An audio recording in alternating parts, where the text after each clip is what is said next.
Hello అందరికీ నమస్కారం. Welcome to my YouTube channel. So, మీలో ఎవరైనా నా వీడియోస్ ఫస్ట్ టైమ్ చూస్తున్నట్లయితే నా పేరు ఝాన్సీ అండి. నేను జపాన్‌లో ఒక 2 ఇయర్స్‌గా ఉంటున్నాను. సో, మోస్ట్‌లీ నేను జపాన్ కల్చర్ కానీ, జాబ్స్ గురించి కానీ ఎక్కువగా పోస్ట్ చేస్తూ ఉంటాను. సో, మీకెవరికైనా నా వీడియోస్ నచ్చినట్లయితే మీరు లైక్ చేసి, షేర్ చేసి మరిన్ని వీడియోస్ కోసం సబ్స్క్రైబ్ అయిపోండి.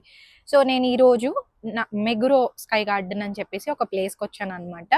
సో మీరు చూస్తున్నారు కదా వెనక మొత్తం పార్కే. ఇది యాక్చువల్లీ టెర్రస్ మీద ఉంది, డాబా లాగా పైన ఉందన్నమాట.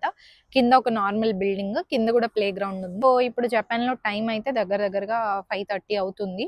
సో ఇప్పుడు ఈ వీడియో నేను చేయడానికి రీజన్ ఏంటంటే, నేను జపాన్ వచ్చి ఇన్ని ఇయర్స్ అయింది కదా, ఇక్కడ వాళ్ళతో నేను ఫేస్ చేసిన ప్రాబ్లమ్స్ ఏంటి, తర్వాత గుడ్ థింగ్స్ ఏంటి, బ్యాడ్ థింగ్స్ ఏంటి, అంటే కంప్లీట్గా బ్యాడ్ అని నేను చెప్పకూడదు, జడ్జ్ చేయకూడదు, బట్ నేను ఫేస్ చేసినవి ఏంటో మీతో షేర్ చేసుకుంటాను. ఫస్ట్ వచ్చేసి ఏంటంటే, జపాన్లో గుడ్ థింగ్ చెప్తాను. ఫస్ట్ గుడ్ థింగ్స్ ఏంటంటే, నేను ఇప్పుడు ఇక్కడ ఒక ట్రైపాడ్ పెట్టేసి ఫ్రీగా రికార్డ్ చేసుకుంటున్నాను. ఇక్కడ ఎవరు వాక్ చేసినా ఎవరు వచ్చినా కూడా పట్టించుకోరు, వాళ్ళ పని వాళ్ళు చేసుకుంటారు.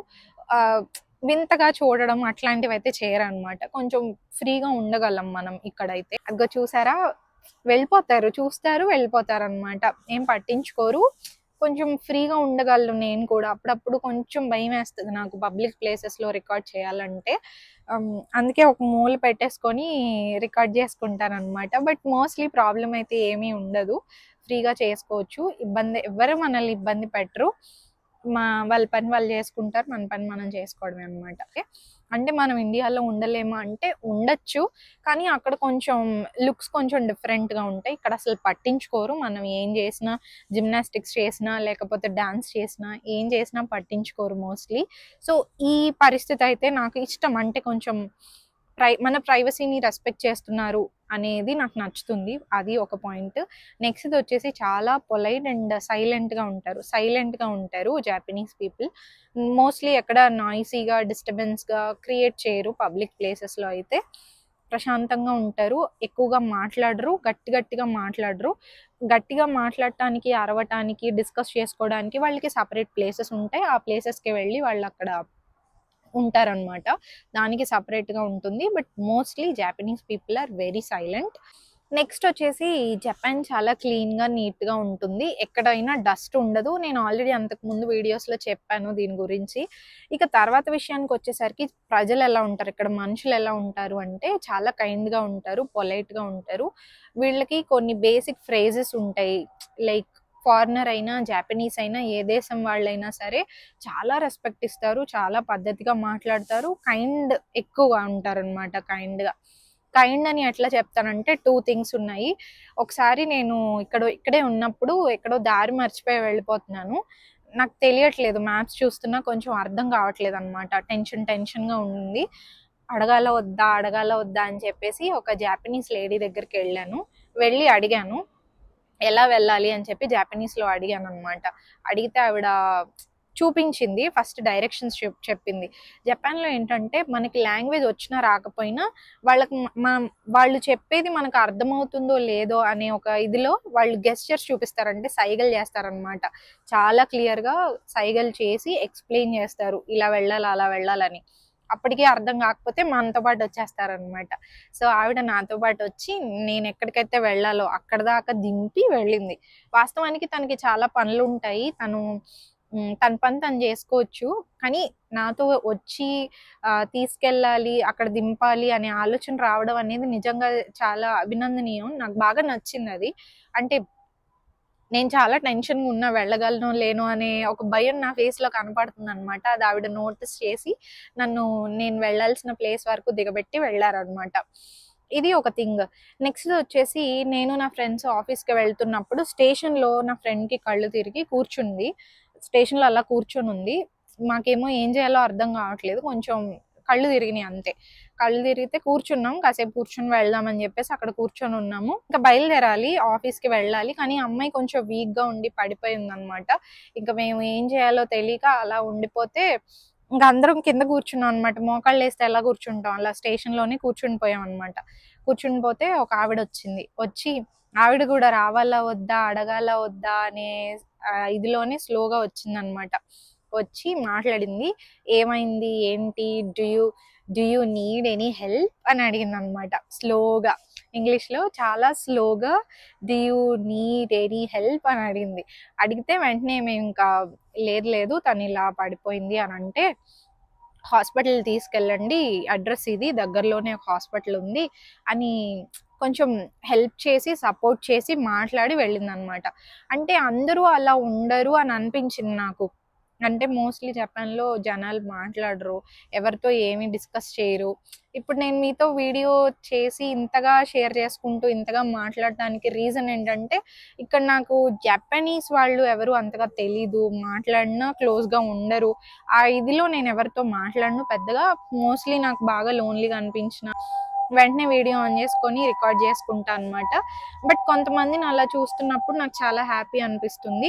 ఉంటారు అంటే మనకి లాంగ్వేజ్ వచ్చి మనం కమ్యూనికేట్ చేయగలిగితే మనతో మాట్లాడే వాళ్ళు ఉంటారనమాట. సో ఈ 2 విషయాలు నాకు బాగా నచ్చాయి. ఇంతే, ఇంకా మిగతావి అన్నీ కూడా చాలా మంది హెల్ప్ చేస్తారు. గెస్చర్స్ ఇస్తారు ఎక్కువగా, ఏదన్నా అర్థం కాకపోయినా చేసినా అక్కడ తీసుకెళ్ళడము, గెస్చర్స్ అంటే సైగలు చేసి చెప్పడము, ఇట్లాంటివి చేస్తారనమాట. నెక్స్ట్ థింగ్ వచ్చేసి బ్యాడ్ థింగ్స్ అంటే, అది నేను బ్యాడ్ అని చెప్పకూడదు కానీ నాకు అనిపించింది అలాగా. నేను ఎప్పుడైనా ఆఫీస్ నుంచి ఇంటికి నుంచి ఆఫీస్కో లేదా బయటకో వెళుతున్నప్పుడు, మోస్ట్లీ ఆఫీస్కి వెళ్తున్నప్పుడు నార్మల్గా ఇక్కడ ఆఫీస్ ఎటికెట్ ఎలా ఉంటుంది అంటే, అందరూ బ్లేజర్లు వేసుకోవాలి, అంటే కోట్ వేసుకోవాలి, ఇన్ షర్ట్స్ అన్నీ చేసుకొని జాగ్రత్తగా ప్రొఫెషనల్గా వెళ్ళాలన్నమాట ఆఫీసెస్కి. ఇది మ్యాండేటరీ, ఏ ఏజ్ వాళ్ళైనా సరే. సో నార్మల్గానే మంచిగానే రెడీ అయ్యి వెళ్తాం, హెయిర్ అంతా కూడా నీట్గా చేసుకొని వెళ్తాం, నీట్గానే ఉంటాం. బట్ ఎందుకో నాకు తెలియదు కానీ ఫర్ ఎగ్జాంపుల్ ఇప్పుడు ట్రైన్లో మెట్రోలో వెళ్తున్నామంటే ఒక జాపనీస్ ఆయన కూర్చుని ఉన్నారు అనుకోండి, నేను వెళ్ళి అక్కడ సీట్ ఖాళీ ఉందని వాళ్ళ పక్కన కూర్చున్నానంటే ఆలోచించకుండా లేచి వెళ్ళిపోతారనమాట వేరే సీట్లో కూర్చోడానికి. అది నాకు బాధ అనిపించేది స్టార్టింగ్లో. ఒక 3 times చేశారు. అది రీజన్ మేబీ ఇండియన్స్ నచ్చరో లేదా కలర్ తక్కువ ఉన్న వాళ్ళు నచ్చరో నాకు తెలియదు కానీ అలా చేశారనమాట. నా విషయంలో అయితే ఒక 3 సార్లు జరిగింది. బట్ మనం అవి మోస్ట్లీ పట్టించుకోము. కానీ చాలామంది ఏం చేస్తారంటే అలా ఎవరు ఉండరు, ఒక 20% అట్లా కనిపిస్తూ ఉంటారనమాట. నాకు బాధేసినా ఏం చేస్తాం, కామ్గా మన పని మనం చేసుకోవడమే కాబట్టి. సో ఇట్లా ఉంటుంది అనమాట. కంప్లీట్లీ రేసిజం అనేది నేను చెప్పనులే కానీ మోస్ట్లీ ఇలాగైతే జరుగుతూ ఉంటాయి అన్నమాట.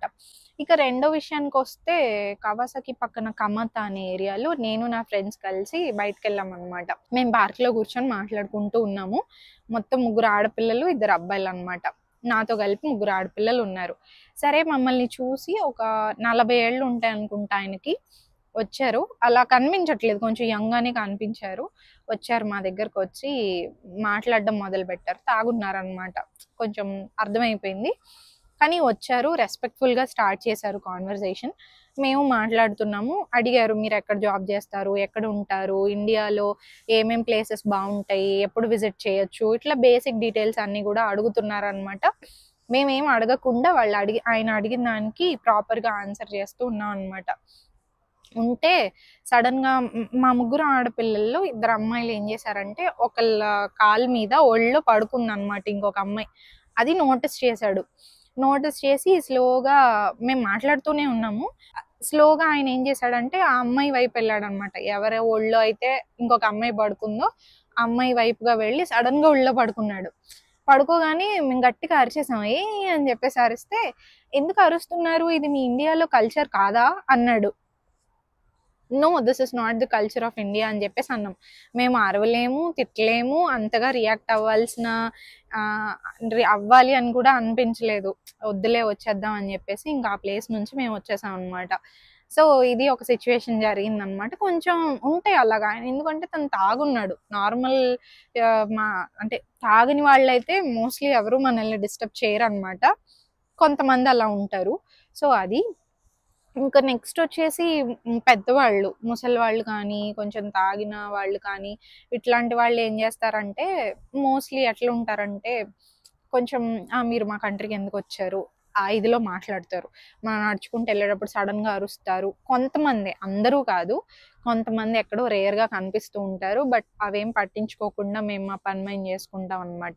ఇవ్వండి జపాన్లో నేను ఫేస్ చేసిన పాజిటివ్స్ కానీ నెగటివ్స్ కానీ మోస్ట్లీ ఎవరు ఏమన్నా మనం పట్టించుకోకూడదు.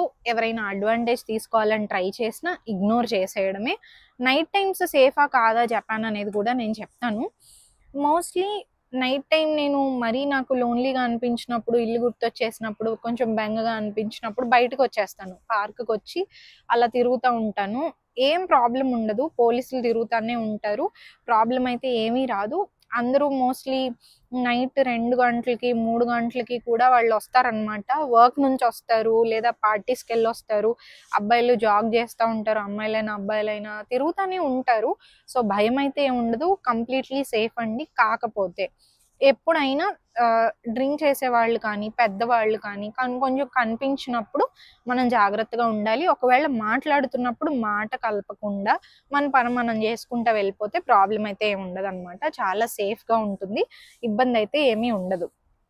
అదండి. సో ఇవి నేను ఫేస్ చేసిన థింగ్స్ అనమాట. ఇంకా చాలా ఉన్నాయి. నేను టైం ఉన్నప్పుడు చెప్తాను మీకు.